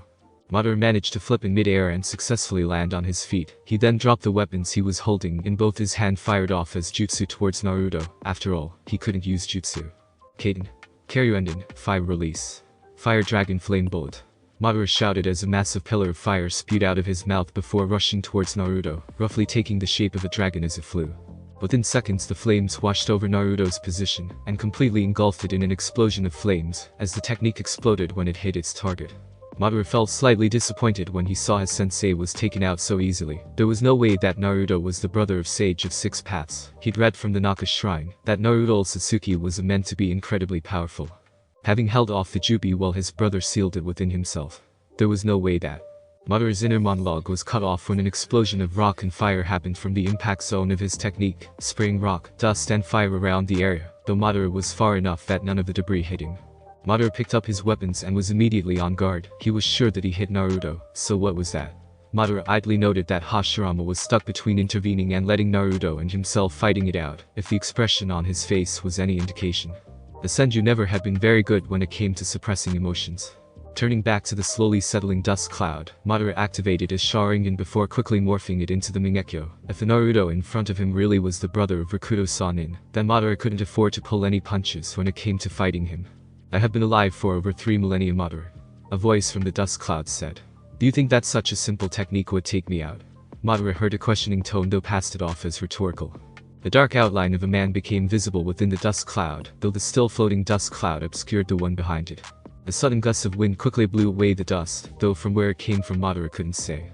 Naruto's cloak was gone, showing the clothing that the white-haired man was wearing underneath. The ancient man wore a light, full-length kimono, with a pattern of 6 black magatama around a high collar and dark pants. Twin vambraces that covered the entire forearm were visible along with simple sandals on his feet. Madara, do you remember my last words to you both when you were kids? Naruto asked the man across from him. Yes, Madara replied. Always have your secrets. What does that have to do with this? Madara questioned. Did you really think I showed you everything I could do when I was training the two of you? I said to the two of you that I never learned ninjutsu. Did you really think that I was telling the whole truth? With that said, Naruto's eyes began to glow a fiery red as the heat in the air began to rise. The ground began to crack slightly. Haze was visible in the air as the landscape was scorched. Then, with a simple exhale, Naruto blew out a plume of fire that was easily the size of the Kyuubi. Madara only got a second to react, dropping his kama and grasping his gunbai in two hands and channeling chakra through the shaft, creating a transparent blue barrier that curved around him. It was just in time, as less than a second later the fire was upon him, licking at the edges of his shield and burning the very air he was breathing in. But then it was gone, and Madara let the shield drop with a pant. The heated air had affected him a lot more than it should have, making it harder to breathe and concentrate of the technique he was using. But Madara's ability made itself known when less than a second later, as the Uchiha regained his stability and with a roar, fired off a Mingekyo Sharingan technique. Amaterasu. The Uchiha yelled towards Naruto, black flames of hell roaring out of Madara's eyes, consuming anything in their path. That was until Naruto held up his hand, one eye glowing fiery red, and the other having a white pupil with the rest of the eye being black, held up his hand and halted the flames with just a simple movement. Madara's flames seemed to hit an invisible wall and quell themselves. Madara realized that his technique was doing no good, and quickly cancelled it. What is going on? The Uchiha thought in mild panic. How can he simply dispel the flames of Amaterasu as if they were nothing? Is this truly the power of a god? Madara quickly shook his head to dispel himself of those thoughts. No, the Sage of Six Paths proved that even a god can die, and the man before me is no god. Without uttering a word, Madara quickly scooped up his kama and ran towards his former sensei, and launched himself in the air. With a swish of his gunbai, Madara released a powerful wind that sprayed sand and dirt, covering in the area dust particles, obscuring both opponents' view of each other. Though Madara thought as he reached the apex of his jump and began to descend. I have something that he doesn't. Superior eyes. The Uchiha thought with triumph as he tracked Naruto through the dust cloud, thanks to his Mingekyo, and descend on him like a hawk on prey. Madara raised his kama in preparation to strike at his foe. However, just as Madara's kama was about to strike Naruto, it was blocked. The burst of air that resulted from the two objects meeting with such force blew away the dust cloud that blocked vision and allowed Madara to see what blocked his kama. It was a staff of a dark blue color that, if Madara had to guess, was made out of Naruto's chakra. Madara's eyes widened at defeat. Being able to bring pure chakra into the world was no easy feat. It was something that few could do. Some people even thought the ability was a bloodline.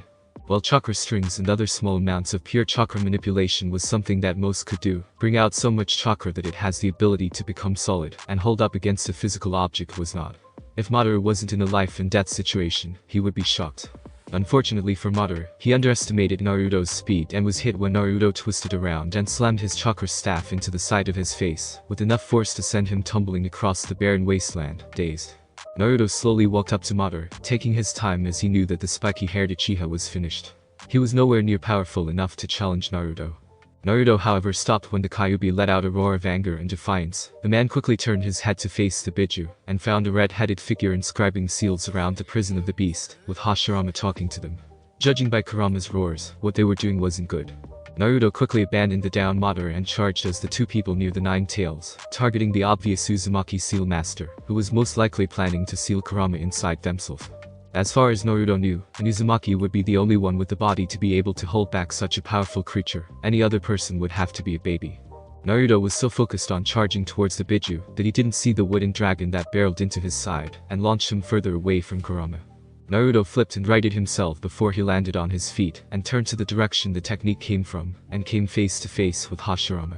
The Senju looked pained, like he didn't want to do what he was doing, but Naruto didn't buy it. Hashirama could stop what he was doing and simply let Kurama go and not disturb, letting the Biju have its peace, but instead he was imprisoning it. "I am sorry, sensei," Hashirama had said, but Naruto kept his face blank as he stared at his former student. But Madara controlling the Kyuubi proves that it can be let free. What if someone else takes control of the Kyuubi while I or another skilled Mokuton user isn't around? I can't let that happen. Naruto simply gave a small snarl at the Senju. If you truly wanted what was best for you, stupid village, you could have simply asked the Biju to not attack you. All you have done now is ensure that as soon as the Kyuubi gets free, that your precious hidden village will be the first to burn. Naruto shot back at Hashirama, but it appeared that the Senju wasn't listening. "It is a demon sensei, a Biju. It cannot be reasoned with," Hashirama said. "Don't not call me sensei, you stupid fool. How do you know that it can't be reasoned with? Have you tried? I think the simple fact that it can talk is enough proof that it can be reasoned with. Do you?" Naruto growled at the Shodai Hokage. "It has destroyed millions of lives, perhaps even billions over its existence. Nothing you can say is going to change." Hashirama was gut off when Naruto, full of anger at Hashirama's belief on the Biju, launched himself at the Senju. In order to get him to stop talking and get to Kurama to free him. The staff materialized in Naruto's hand while Hashirama pulled out his sword, and the two weapons met with a clang, as their users attacked one another. Naruto leapt back and slammed his foot into the ground, utilizing his enhanced strength to shake the ground. Then, while Hashirama was off balance, rushing in to strike the Senju in the stomach with his chakra staff. Hashirama tumbled backwards, but managed to land on his feet where he then sheathed his sword, as he realized that Naruto would have the advantage with his strength. The Senju clan head then rapidly went through hand signs before stopping as three large dragons erupted from the earth. The dragons then targeted Naruto, before they began to fly at him with tremendous speed. Naruto simply stared at the approaching dragons with disinterest before his eyes glowed a dusty brown, and he held up his hands, so that the palms faced each other. A clear cylinder quickly formed between Naruto's palms, one end being in between his palms, while the other was extended out to point at the wooden dragons. A small light formed at Naruto's end of the cylinder before the light expanded rapidly as shot out the other end of the cylinder, and hit the wood dragons, vaporizing them. That sequence took all of 2 seconds to accomplish. Naruto stared at Hashirama, who had a look of shock on his face, with a blank stare. "You want to fight me, Hashirama?" Naruto intoned. "Very well, you will feel my wrath." With that, Naruto began to rise of the ground, and slowly float several meters in the air, as the clouds darkened and thunder boomed. The wind began to pick up, the clouds began to swirl, and lightning light up the clouds almost constantly. Then there was silence. Like the world was holding its breath. Everyone around the world, from animals to humans, civilians to shinobi, adults to children, went silent, as they felt the pure power being unleashed. The power of nature being bent to the will of a mortal. The power of a god. But at that moment Hashirama knew none of that. All he knew was that he needed to do something quick. He flipped through hand seals as the wind began to gather around Naruto, who was still hovering in the air. The Senju clan had quickly finished his last hand seal, and shouted out his technique. "Mokuton. Makijin no Jutsu." Hashirama shouted as a massive figure stepped out of the earth. It had an Oni-like face with a wooden dragon wrapped around its torso. Hashirama was located on the bridge of nose on the massive technique. The Senju clan head was too late to stop whatever it was that Naruto was doing as he was finished. Hashirama couldn't see Naruto anywhere on the figure that he had created, but frankly, it was figure he needed to worry about right now. It was large as Hashirama's own technique, with the basic outline of a human, though that was where the similarities ended. Whatever it was that Naruto made was primarily made out of chakra, with arms that came out of its shoulder blades and bent over the shoulders. It had an Oni-like face that was more demonic-looking than Hashirama's, and had horns growing out of its forehead. Hashirama was drawn out of his observation by a crack of lightning. The enormous chakra construct held out its hand, palms facing each other, much like Naruto was doing earlier, and the winds began to swirl faster and faster. Within less than 3 seconds, a tornado was formed between Naruto's hands. The natural disaster spun with such force that it began to carve itself into the ground. Suddenly, the tornado was engulfed in black flames that created a haze around the disaster, before the tornado was launched at Hashirama. The Senju quickly ordered his wooden human technique to get out of the way, as all it would take was a glancing blow for that tornado of fire to tear his technique apart. Once Hashirama had dodged the attack, he immediately ordered his battle avatar to rush Naruto's own. The wooden human quickly complied and rushed the other avatar, trying to tackle it to the ground, only to be held up by forearms. With a quick thought, Hashirama ordered the dragon wrapped around the torso to bite at the head of the enemy avatar. The dragon did as it was ordered and launched itself at the head, while hands of the avatar was busy. But Hashirama quickly found out that the avatar Naruto was using to fight him was far more flexible than his own, as a spear sprouted out of the body of the chakra figure, and pierced the neck of the wood dragon, halting it from attacking the head. The Senju clan head quickly went through other hand seals to true and take Naruto by surprise, wherever he was. Lokuten. Mikuyu no Hashirama was cut off by a sword made of chakra that sprouted from the stomach of Naruto's battle avatar.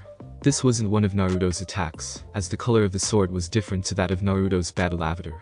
The theory that it wasn't one of Naruto's swords was proven correct when the sword was sliced upwards and split straight through the head, splitting it in two, allowing Hashirama to Madara's Susanoo on the other side. The arms that sprouted from the shoulder blades then let go of Hashirama's wooden human technique, before they then shot backwards and grabbed Madara's Susanoo on the upper arms. The head of Naruto's chakra construct then sealed back together, before another face sprouted out of the back of its head, so that it was now facing both Hashirama and Madara. Both mouths from opened and spewed lava over both of the other avatars. Hashirama quickly leapt off his avatar, as the lava splashed onto where he was last sitting, and quickly ate through the wood technique. Madara simply withered the lava, his Susanoo's armor being enough to protect the Uchiha from the mixture of fire and earth. Unfortunately for Madara, Hashirama jumping away meant that he was now the prime target for Naruto's chakra avatar. Madara quickly found out that the opposing avatar was quite flexible when one of his feet came up and slammed into his Susanoo's chest, while the extra arms let go of what they were holding, resulting in the Uchiha to be launched almost 2 kilometers away from the force of the kick. His Susanoo protected him when he impacted the ground. The chakra construct then turned to look for Hashirama, only for a forest worth of trees to begin to wrap around the avatar, constricting it and limiting its movements. The many tree roots and limbs then transformed into wood dragons that begin to draw the chakra out of the construct. That plan was quickly halted when the avatar suddenly dissolved, the chakra that created it dispersing into the air harmlessly. Back on the ground, Hashirama let his technique disperse before he quickly started to gather nature chakra. He would need everything he had for this. His sage marking quickly appeared on his face as nature chakra was introduced to his chakra pathways, heightening his already impressive attributes even further. It was thankful he did that, because otherwise Hashirama would have been taken out when his sensei burst out of the ground with a raised fist, intending to punch Hashirama in the chin. The Senju clan head was fast enough to lean back, so that the fist harmlessly passed in front of his face before, in lightning quick movement that was enhanced by Sage Mode, Hashirama kicked his sensei in the ribs, knocking him across the battlefield. Naruto skidded across the ground once before he regained his footing, coming to a stop on 2 feet. The last Ōtsutsuki frowned at Hashirama, having been taken off guard by his former apprentice's ability to use nature chakra. The kick was faster than he expected. Shoving that thought out of his mind, Naruto focused his main problem, that being Hashirama. The Senju was preventing him from free Kurama. With his eyes glowing electric yellow, Naruto launched several bolts of lightning from his fingertips, each on mimicking their completely natural counterparts exactly. Hashirama was hard-pressed to dodge the bolts, even with Sage Mode active. The human body can only move so fast, even when enhanced. Moving faster than the speed of light isn't something that the human body is meant to do naturally.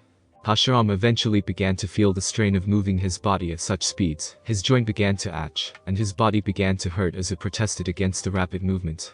So it was obvious that the man was eventually going to get struck by one. Fortunately for him, however, he was able to move so that instead of striking him in the stomach, like it was aimed to do, it struck him in the thigh instead, conducting along the metal thigh guards that he had on, which also lowered the power behind the lightning. This still didn't do anything to stop the pain that Hashirama felt as the lightning jumped for his metal plating to his body. The Senju let out a horrible scream of pain, as the electricity played havoc with his nervous system before he collapsed to the ground, and occasionally twitch being the only thing to show that he was alive. Thankfully though, Hashirama's clan had placed special coatings on all of their mirrors to help lower the effects that lightning has on metal. This special coat is the only thing that saved Hashirama from becoming paralyzed from the waist down. The coating lowering the conductivity of metal, as well as how much heat it absorbed. Once Naruto was sure that Hashirama was incapacitated, he quickly began to search for wherever Kurama was, wanting to free the Biju as quickly as possible, knowing that the sealing of the 9 tails could not be far from completion. This was quickly proven true when Naruto heard a roar of pain from Kurama, snapping his head around. Naruto was only fast enough to watch, as Kurama's body turned into red tinted chakra that was quickly absorbed into a seal that was placed on the stomach of the Uzumaki woman. Sprinting over to the woman, Naruto arrived just in time to catch her as she fell over from exhaustion. Naruto placed the woman on her back and took in her face. The first thing that caught his attention were the 2 buns on either side of her head that her hair was braided into, 3 clips held back her hair on her left side, and a purple mark on her forehead. Naruto remembered who she was. He had rescued her around a decade ago, and comforted her father when he expressed his doubt over marrying Hashirama Senju. It was Uzumaki Mito. Mito, Naruto breathed, stunned that she would go through with this. Why would you do something like this? As if she could hear him, her eyelids began to move before they shot open, but what greeted Naruto wasn't what he was expecting. Instead of the pupilless eyes that he had remembered Mito having, Naruto was greeted by slitted red eyes, similar to that of Kurama. As her eyes opened, Mito let out an almost guttural roar, as a visible layer of red chakra exploded around her, launching Naruto away with the force. Mito began to scream in pain as the red chakra began to get denser and slowly begin to solidify, creating a kind of cloak around her, with the vague shape of a fox with a single tail. Once Naruto had recovered from being launched, he immediately began to study what was happening to Mito, and the transformation she was undertaking. It only took a few seconds for Naruto to analyze the situation, and curse under his breath not only at Mito's stupidity, but at Hashirama for wanting to contain the Biju, as this was partially his fault as well.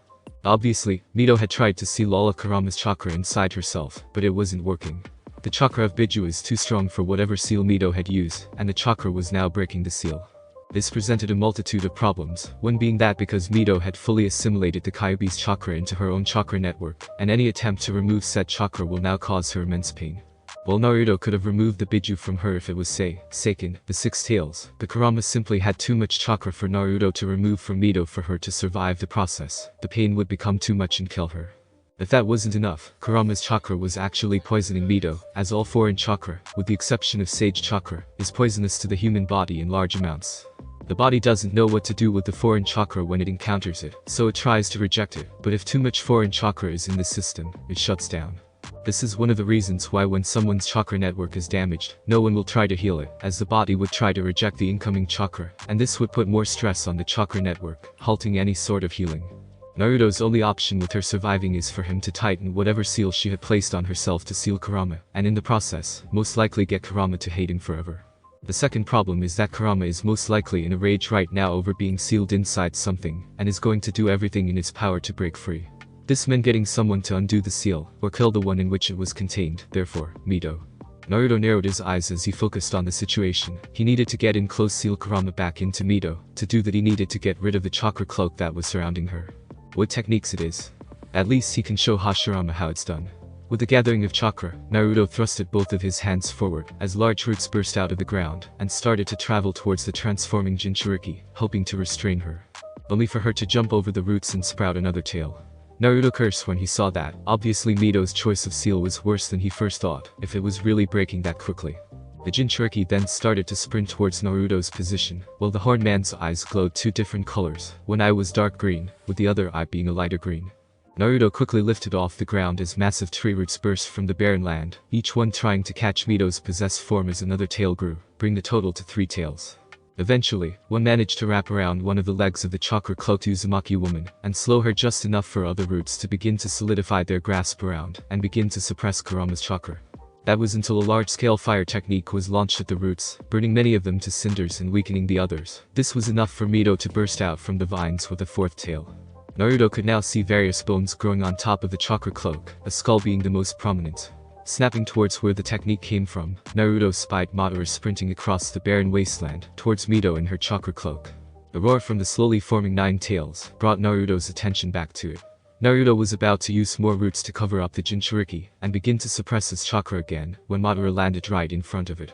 As soon as he did, it stilled for a second before Naruto noticed a Sharingan appearing in the eye socket of the formerly raging Jinchuriki. Madara then pointed a finger up at Naruto, with the four-tailed figure following where the finger was pointing. It then grew another tail before opening its mouth and forming a Bijidama in its maw. Naruto immediately used his powers over wind to move out of the way of the tailed beast's ball before it could be fired. Luckily he did, because not a second later, the Bijidama flew right through the spot where he once was. As soon as that happened, Naruto knew he had to end this now if he wanted to save Mito. Quickly gathering up the most amount of chakra he had in years, not wanting to leave anything to chance, Naruto's eyes glowed pure white. With an upward thrust of his hands, Naruto made 4 large wooden walls that boxed in Madara, and to control Jinchuriki. The walls were easily 10 meters thick, and made in the shape of a square that was several hundred meters high to prevent Madara from somehow jumping over it. Quickly flying so that he was above the only opening, Naruto held his hands out in front of him, as a clear cylinder appeared pointing downwards, that had a spark up near the end closest to Naruto. Naruto quickly began to charge up the technique, aiming to destroy Madara, as well as take out most of Kurama's power that was protecting Mito, so he could get closer. Madara, noticing what his sensei planned to do and mentally commanded his puppet to attack Naruto, it did as complied and quickly formed a Bijidama in its mouth, before quickly firing it at Naruto. Naruto, noticing the Bijidama approaching, simply smirked at the incoming projectile, before it smashed into him, causing the technique he was half-heartedly creating to explode. Along with the tailed beast's ball and a spectacular explosion that caused a large shockwave to explode out from the center. Madara simply stared up at the explosion, not believing for a second that it was over. He was right, as from the smoke came slim tiny objects that glinted off the light from the explosion, and were quickly descending towards his position on the ground. However, as they got closer they began to stop until they were right in front of him, hundreds of tiny little shards of what appeared to be a clear shiny material. As suddenly as they appeared, the crystal-like shards suddenly began to group together until they formed a large, squarish mirror, roughly the size of a man. That was as far as Madara got before Naruto appeared from in the mirror. The white-haired man then leapt out of the mirror and, with a single punch, launched Madara into the wooden wall of square he was boxed into. Acting quickly, Naruto quickly created several large roots that burst from the ground and restrained Kurama, binding the Biju, and made its chakra slowly begin to retreat back into the seal. As that was happening, Naruto kept an eye on Madara. While the Biju chakra receded, the Uchiha was slowly getting up from the ground, and trying to shake off the fuzziness that must have appeared as the result of Naruto's punch. Naruto made a few chains out of chakra grow out of his back, and make their way over to the Uchiha and wrap him, pinning his arms to his sides as well as his legs. Naruto then lowered the wooden walls and, to his surprise, found Hashirama leaning heavily one leg just outside where his wooden walls used to reside. The Senju clan head's body had an occasional spasm as a result of the excess electricity still residing in his body, but his eyes were firmly locked onto Naruto, with his eyes drifting over to Madara for a second before snapping back. Hashirama took several weak steps forward, wincing with each one, his body having not fully recovered for the lightning. "Where is Mito?" Hashirama demanded. Even though his body was weak, his eyes told Naruto that Hashirama was willing to go again if he didn't answer. "She'll be fine," Naruto said in a monotone voice. "Though she will need to relax for several days after this. I'll have to tighten the seal that she put on herself as well, but other than that she'll be fine." Hashirama tensed at the sound of Naruto's voice before relaxing slightly when he heard that his wife would be okay, but his gaze slowly drifted over to the restrained Madara, who was looking at the two of them with his Mingekyo. "What will we do with him?" Hashirama questioned, looking at the fallen Uchiha who was still restrained, and looking at the two of them. Neither of them noticed him eyeing a piece of rubble near Hashirama. "Kill him," Naruto said simply, while Hashirama looked at his former mentor, momentarily shocked at the bluntness of his words. Hashirama was about to reply, but was cut off when Madara disappeared with a puff of smoke, and a piece of rubble took his place which fell to the ground. Hashirama just managed to lean back as his sword scraped its way across his chest, cutting an inch or two through the armor he had over his chest and into his skin, drawing blood. Because he leaned back, the strike didn't kill Hashirama, but because his body, especially his legs, was still weak from the electric shock from earlier, his legs gave out from the sudden movement, unable to support the sudden weight change. As he fell onto his back, Hashirama managed to look up in time to see Madara, his former friend and unofficial brother, coming at him with a back swing, the sword that he must have kept his back up for the majority of the fight, glinting as it made its downward descent towards his neck. Madara's Sharingan gave his eyes a cold look, like he didn't feel anything as the sword made its closer to completing the beheading strike. Hashirama closed his eyes as he waited for the end, knowing that his body was much too weak to put up any sort of fight against the sudden assault from Madara. He only prayed that Mito somehow made it out alive. Just as he closed his eyes in preparation for the end, Hashirama's ears were assaulted by a scream pain, though it wasn't his own. Opening his eyes, Hashirama was greeted to the sight of Madara screaming in pure agony, as what could only be lightning coursed throughout his body. The pure white bolts jumped between the metal plates. Madara screamed for a full minute before the smell of burning skin began to assault Hashirama's nose, but the Senju paid no attention to it, too focused on the former friend in front of him that was in excruciating pain. 30 seconds later, and Madara's screams stopped. Whether he was dead or had simply run out of air to scream with, Hashirama didn't know, but it was soon after that the lightning stopped. Madara's body didn't move for several seconds before it collapsed in a boneless heap on the floor, allowing Hashirama to see his sensei behind where Madara was once standing, hand extended, smoke coming off the open palm. Hashirama's mind went blank for several seconds. His former best friend and brother in all but blood had tried to kill him, and his sensei, who he thought hated him, had saved him, and most likely killed Madara, in one of the most painful and brutal way possible. A cool feeling settled on his chest. Hashirama looked at the area and found his sensei, hands glowing green, healing his chest from its wound.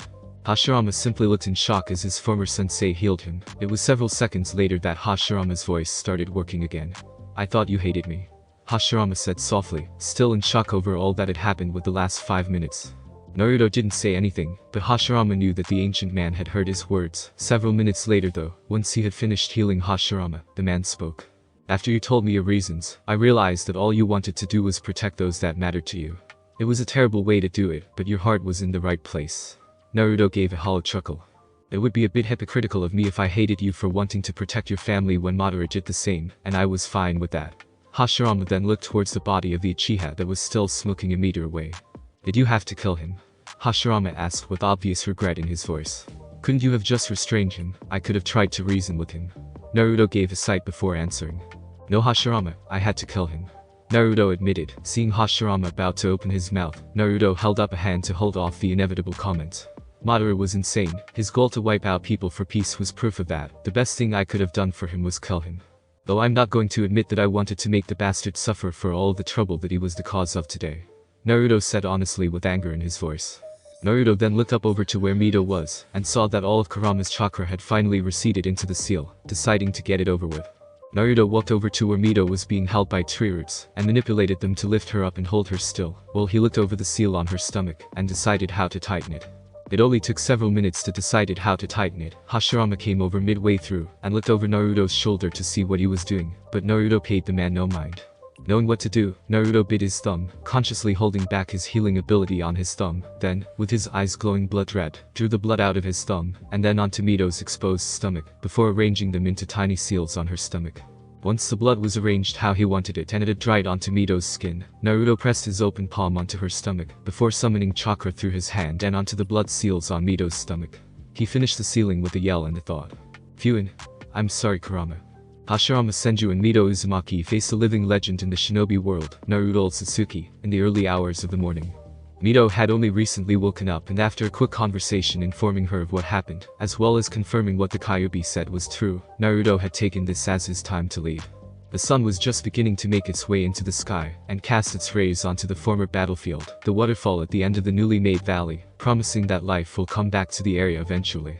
Hashirama and Mito stood with Madara's body being carried in Hashirama's arms and a sword without a sheath in Mito's, while Naruto stood opposite with a face that was now hornless. "Are you sure you don't want to visit Konoha?" Mito asked for seemed like the 7th time, a small smile on her features. "I promise you'll like it." "I'm sorry, Mito," Naruto apologized with a sad smile on his own face. "But I'm not going to be visiting for a while. I need some time to think." Naruto really didn't know what to do anymore. The Senju and Uchiha were working together now, so they didn't need him. The Uzumaki were fine. He wasn't going to visit the Hyuga while they employed that caged bird seal. And the Biju. Hashirama had told Naruto that he simply gave the Biju to the away to 5 other hidden villages, excluding Konoha, Iwagakure, Kumagakure, Kirigakure, Sunagakure and Takagakure.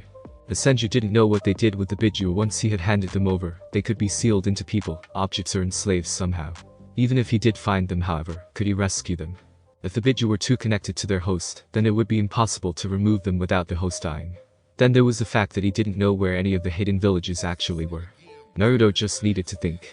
Perhaps the answer would come to him if he meditated a bit. "What are you going to do with Madara's body?" Naruto questioned while eyeing the sword a bit wearily. No one had cleaned that sword, yet there was no blood on it, when Naruto was sure that it had cut Hashirama's chest, spilling blood. "I'll bury him here," Hashirama said with sadness. "It would be fitting to bury him in the last place we ever fought." The Senju looked around the area, most likely choosing where to bury the Uchiha. Naruto simply shook his head before looking towards the rising sun. Sometimes he wished that the roles were reversed, that he had died, and Hagoromo had lived on. His older brother would have been much better at this than him. "I'll visit you both," Naruto finally said, before he added a few more words to his sentence with a small smirk on his face. "I expect to be the uncle to many children." Mito blushed at the insinuation while Hashirama gained a smile that reminded Naruto of when the Senju was younger. "Only if you do the same," the Hokage replied. Naruto gave a small chuckle at that before his eyes glowed yellow-orange color, and he disappeared in a blur of speed. Hashirama then walked towards the waterfall that had been artificially created to bury his friend, while Mito stayed where was. She knew that Hashirama needed to do this himself. She only handed her husband Madara's sword before he walked off. 2 full days after the battle at what was now known as the Valley of the End, inside a hidden tomb behind the waterfall, a pair of Sharingan snapped open before the right Sharingan faded. The owner of the now single Sharingan lifted the lid off his tomb and sent it crashing off to the side with a crash. The figure then created a shadow clone, getting it to take their place in the tomb before they are placed to cover back on top of the tomb. The figure then swiftly exited the tomb, only pausing to take a sword that rested on a small pedestal, placing a hinged shadow clone in its place. It would be almost a century before people realized that Madara Uchiha survived his battle with Hashirama Senju. As Madara exited the tomb and into the sun, he looked at the sword he had taken before smirking to himself. "I got what I wanted," the Uchiha thought before walking towards the mountain's graveyard, with a sword that held several pints of Hashirama Senju's blood, and therefore, his DNA. Thanks for listening. I do hope you enjoyed. If you want the next part of this video, like, subscribe and comment down below, and turn on the bell notification.